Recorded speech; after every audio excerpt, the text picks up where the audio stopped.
Selamat siang Bapak. Siang ya. Ya Bapak, saya kebetulan ada perlu dengan Bapak, ingin berbincang terkait pengambilan keputusan sebagai seorang pemimpin dan kaitannya dengan dilema etika. Begini Pak, di dalam kehidupan sehari-hari kadang kita dihadapkan dengan berbagai permasalahan yang menyangkut dilema etika atau rujukan moral. Nah, di sini bagaimana Bapak mengidentifikasi kasus-kasus yang merupakan dilema etika atau rujukan moral, Pak? Selama ini ya di SDN Kota Baru 4 merupakan alhamdulillah sebagai sekolah penggerak, juga ada sebagai guru penggerak, jadi sangat cocok. Jadi selama ini dalam menjalankan keputusan, terutama kita mengadakan musyawarah, dimusyawarahkan bersama dengan guru-guru sehingga mendapatkan keputusan dan permasalahan itu bisa tuntas dan bisa dijalankan dengan baik sesuai dengan aspirasi dari para guru-guru itu sendiri. Mungkin seperti itu. Iya Pak, iya, berarti pengambilan keputusan itu tidak langsung diambil secara dari pimpinan, ya, tapi dimusyawarahkan dulu ya Pak. Dulu. Ya, baik. Terus Bapak ini bagaimana ketika Bapak menjalankan pengambilan keputusan di sekolah Bapak, terutama untuk kasus-kasus di mana ada dua kepentingan yang sama-sama benar atau sama-sama mengandung nilai kebijakan. Nah, Bapak bagaimana cara Bapak nih menanggulangi masalah tersebut?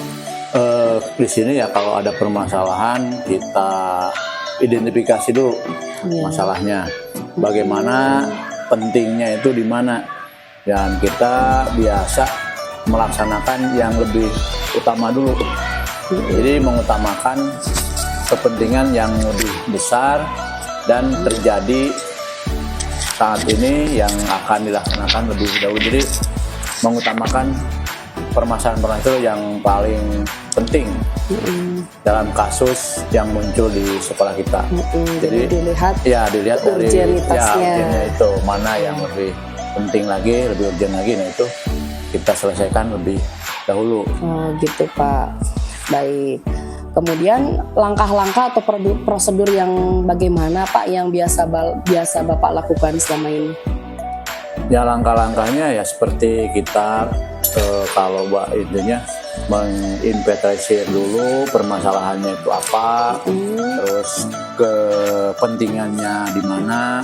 Jadi nanti akan terlihat mana yang lebih duluan harus kita selesaikan sehingga terjadi di sekolah ini lebih kondusif lagi.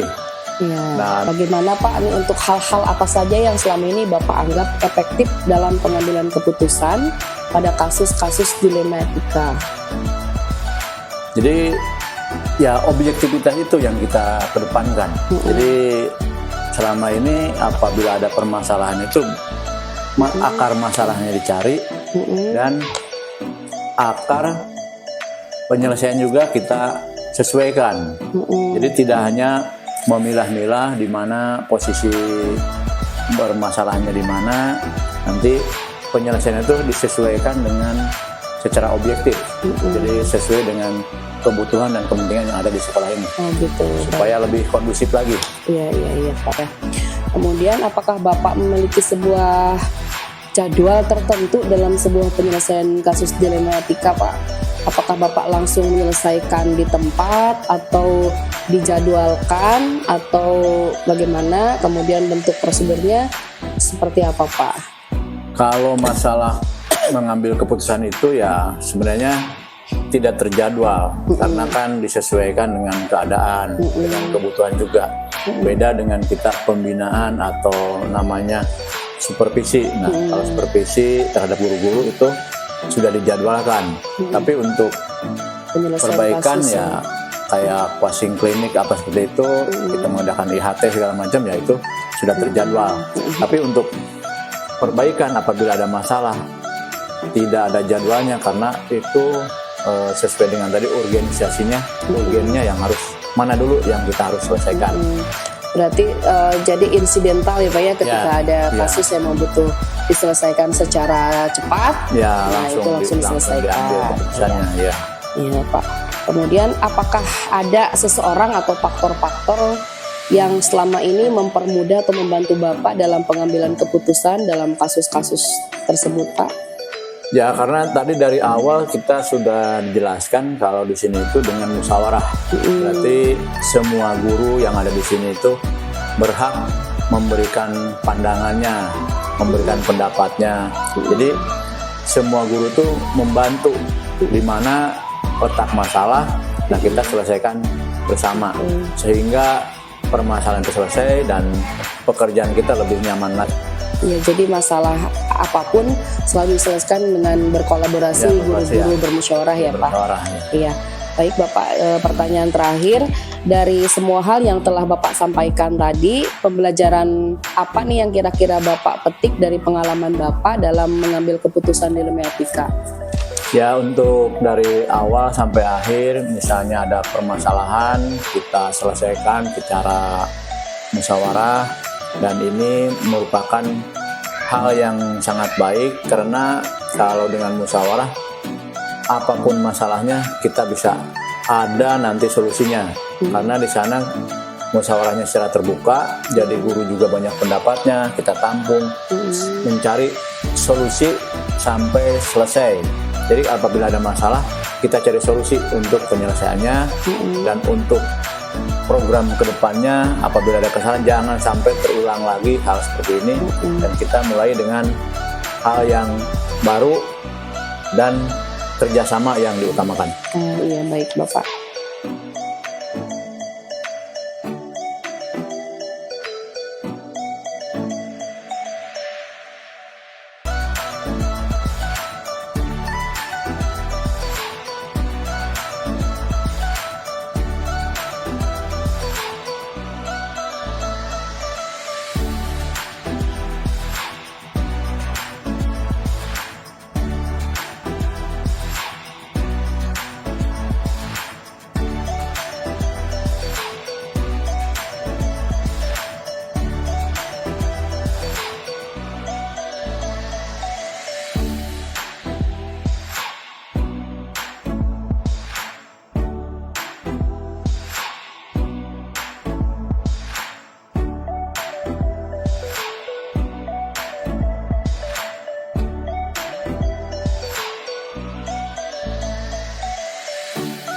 Ibu, dan saya mohon maaf juga mengganggu aktivitas Ibu. Nah, di sini saya ingin mewawancarai Ibu terkait kasus-kasus dalam yang termasuk ke dalam dilema etika. Nah, mungkin kasus yang pernah Ibu hadapi ketika menjabat sebagai kepala sekolah di sini seperti apa, Bu? Yang mungkin pernah Ibu hadapi nih yang termasuk ke dalam kasus dilema etika, Bu? Kasus yang pernah saya alami adalah seperti pengambilan keputusan. Dan guru mengupayakan agar siswa-siswi mendapatkan nilai yang melampaui KKMD dengan memberikan tugas-tugas sesuai kemampuan untuk menghindari tidak naik kelas atau melanjutkan ke jenjang berikutnya atau SMP. Nah, bagaimana Ibu menjalankan keputusan di sekolah Ibu, terutama kasus-kasus di mana ada dua kepentingan tadi yang sama-sama benar atau sama-sama mengandung nilai kebijakan? Dalam menjalankan pengambilan keputusan, saya lakukan dengan cara melakukan musyawarah terlebih dahulu untuk meminimalisir resiko. Gitu, berarti jadi diinventarisir dulu ya Bu ya keputusannya agar resiko yang resikonya ditimbulkan itu sedikit gitu ya, minimal ya. Kemudian Bu, berlanjut nih untuk pertanyaan ketiga, bagaimana langkah-langkah atau prosedur yang Ibu lakukan selama ini, Bu? Biasanya langkah-langkah yang saya lakukan berdiskusi dengan dewan guru dulu atau dengan warga sekolah untuk membuat beberapa solusi keputusan tentang lagi dari berbagai sudut pandang sebelum memutuskan mengambil solusi. Oh gitu. Jadi ada musyawarah dulu dengan dewan guru. Nah, kemudian Bu, mungkin hal-hal apa saja nih yang selama ini Ibu anggap efektif dalam pengambilan keputusan pada kasus-kasus dilema etika? Selama ini hal-hal yang saya anggap efektif dalam pengambilan keputusan adalah adanya tindakan preventif sebelum terjadinya permasalahan. Oke, jadi ada tindakan preventif ya Bu ya. Sebelum pengambilan.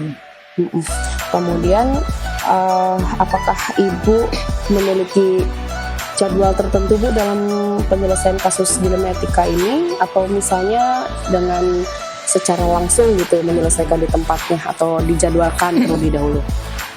Sebenarnya tidak ada jadwal khusus dalam penyelesaian kasus dilema etika, karena langsung diselesaikan secara musyawarah bersama Dewan Guru warga sekolah pada saat itu. Gitu. Oke. Kemudian mungkin Bu ya, karena di sekolah ya tadi, karena Ibu juga bilang kalau penyelesaian itu dengan bermusyawarah, kira-kira Bu, adakah seseorang atau faktor-faktor yang selama ini mempermudah atau membantu Ibu dalam pengambilan kasus dilema etika? Yang membantu dalam mempermudah atau mencari solusi dari permasalahan sehingga dapat mengambil keputusan adalah dengan guru. Saya nggak bisa memutuskan sendiri, harus bersama dengan Dewan. Iya. Kemudian dari semua hal yang telah disampaikan tadi, pembelajaran apa nih yang dapat Ibu petik dari pengalaman Ibu dalam mengambil keputusan dalam dilema etika? Biasanya pelajaran yang bisa diambil adalah tidak semua yang kita anggap benar itu benar. Karena dalam menentukan suatu kebenaran harus dilihat dulu dari berbagai aspek dan sudut pandang. Gitu Bu. Baik Bu, terima kasih saya ucapkan atas waktu dan kesediaan Ibu ya, diwawancari oleh saya. Saya ucapkan banyak terima kasih kepada Ibu. Mudah-mudahan